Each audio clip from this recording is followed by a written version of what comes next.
Imagine a wooden ship the size of a modern aircraft carrier, or a fleet appearing out of the fog before you could even scream.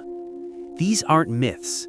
From floating palaces to Viking nightmares, these are the top 15 ancient ships that dominated the oceans. Section 1. The Giants and Engineering Marvels. The Tesseracontaries, the 40. It was a catamaran, but not the kind you see on vacation. This thing was massive. Built by Ptolemy IV of Egypt, it required 4,000 rowers to move. Picture two massive hull sections joined by a giant deck. It was effectively a floating fortress. Critics say it was too big to use in battle. But here's the twist. Just seeing this monster approach your harbor was enough to make you surrender. It proved ancient engineers had zero limits. The Syracusa. Think the Titanic was the first true luxury liner? Wrong. The Syracusa was built over 2,000 years ago. It carried nearly 2,000 tons of cargo. But that wasn't the impressive part. This ship had a gym, a library, and a full temple to Aphrodite on the deck. It was so massive that only one harbor in the entire world could actually dock it. It wasn't just a ship, it was a floating city. The Nemi ships. These weren't built for war, they were built for partying. Roman Emperor Caligula constructed these massive barges on a tiny lake just to show off.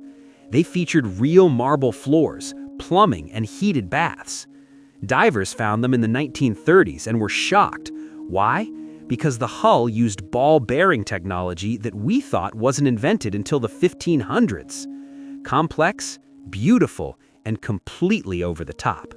Section 2. The Predators. The Viking Longship, Drakkar. Now, let's talk about pure terror. The Viking Longship changed history for one reason. It broke the rules of naval warfare. Most ships needed deep water, not this one. It could cross an ocean, then sail right up a shallow river. Villagers would see the dragonhead emerging from the fog in their own backyard. Fast, symmetrical, it could reverse direction without turning around. By the time you saw them, it was already too late. The Greek trireme. This was the fighter jet of the ancient world. 3 banks of rowers, 170 men working in perfect sync. The goal wasn't to board the enemy, the goal was to become the weapon. See that bronze ram at the front? They would smash into enemy hulls at sprinting speed. The sound of wood splintering and oars snapping was deafening. At the Battle of Salamis, these agile killers took down a massive Persian fleet. Speed didn't just win battles, it saved Western civilization. The Liburnian. While triremes were heavy hitters, the Liburnian was the sports car. Originally used by pirates, the Romans realized something important. If we can't catch them, we should copy them. Small, light, lightning fast, it became the backbone of the Roman Navy because it could swarm bigger ships. It didn't rely on brute force, it relied on being impossible to hit.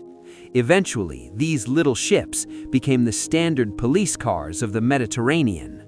Section 3. The Heavy Hitters and Specialized Killers. The Quinquereme. If the trireme was a fighter jet, the quinquereme was a flying fortress. This was the heavy tank of the ancient Mediterranean. It wasn't just about speed anymore, it was about mass. It was wider, heavier, and packed with marines. The Carthaginians mastered it first, but the Romans found a wrecked one, reverse-engineered it, and built 100 of them in 2 months. This ship didn't just skirmish, it smashed through enemy lines and held the water like a floating castle. The Roman Corvus carrier. Rome had a big problem. They were terrible sailors, but incredible soldiers. So they invented a ship that turned sea battles into land battles. They attached the corvus, a massive boarding bridge with a heavy iron spike. They would ram a superior enemy ship, drop the bridge, and the spike would lock them together. Suddenly, sailing skill didn't matter. Roman legions swarmed across and slaughtered everyone. It made the ships unstable and dangerous in storms, but in battle, it was undefeated. The Byzantine Dromon. This ship kept an empire alive for centuries. It looked like a standard galley, but it carried the ancient world's nuclear weapon, Greek fire. Mounted on the bow was a siphon, an ancient flamethrower. They would spray a sticky liquid fire onto enemy fleets. Here's the nightmare part. Water didn't put it out. Water made it burn hotter. Enemies terrified of the Dromon would jump into the sea, only to find the ocean's surface was burning too. Section 4. Eastern Innovation and Exploration. The Korean Turtle Ship, Kobukson. This is arguably the coolest ship ever built. Imagine a tank, but on water. Korean Admiral Yi Sun-sin designed it to be boarding-proof. How? He covered the roof with iron spikes and hid them under straw. Japanese samurai would jump onto the deck and get impaled immediately. But that wasn't the scary part. The dragon head on the front wasn't just decoration. It pumped out toxic smoke to blind the enemy, while cannons fired from the sides. It was psychological warfare at its finest. The Chinese tower ship, Lao Chuan. While Romans focused on ramming, the ancient Chinese focused on height. The Lao Chuan was literally a floating fortress. It had multiple stories rising high above the water. Why? Gravity. Archers and crossbowmen could rain death down on smaller enemy ships. They even had trebuchets mounted on top to smash hulls. But it had a weakness. It was top-heavy. Smart enemies stopped trying to board them and just tried to tip them over. A terrifying giant until the wind picked up. The Polynesian voyaging canoe. We talk about Rome and Greece, but the Polynesians were the greatest sailors in human history. They didn't use nails. They tied planks together with coconut fiber. They didn't have compasses or maps. They read the stars and the ocean swells. Using these double-hulled catamarans, they conquered the Pacific Ocean, the biggest body of water on Earth. These ships were flexible. When a storm hit, a rigid European ship might snap. These canoes moved with the waves. Simple? Yes, but they achieved the impossible. Section 5. The Origins and the Legacy. The Phoenician bireme. We talked about the trireme, but this is the grandfather. The Phoenicians were the kings of the sea, and they realized something simple. If you make a ship longer, it breaks. So instead, they built up. They stacked a second row of oarsmen on top of the first. Suddenly, they had double the horsepower without making the ship too long. It was compact, stable, and surprisingly fast. This design didn't just win battles, it became the blueprint for naval warfare for the next 1,000 years. The Pentaconter. This is the ship of legends.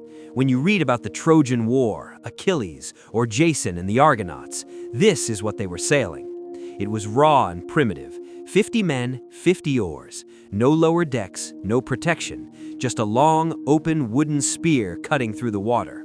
It was a pirate's dream. It could slide onto a beach, deploy 50 armored warriors to raid a town, and vanish before the dust settled. It wasn't high-tech, it was pure muscle. The Khufu ship, or the solar bark. We end with a ghost. This ship wasn't built for war. It wasn't even built for the living. It was built for a dead pharaoh to sail across the sky with the sun god. When archaeologists found it near the pyramids, they were confused. It was buried in 1,224 separate pieces, like a giant Lego set. But when they put it back together, perfection. The planks were sewn together with rope, not nails. When placed in water, the wood expands and tightens the ropes, making it 100% waterproof. 4,500 years old, and it's the most perfectly preserved ship from the ancient world. From the speed of the Viking longship to the sheer insanity of the Egyptian heavyweights, ancient engineers conquered the ocean long before modern technology. Which of these would you trust in a storm? Let us know in the comments. Thanks for watching.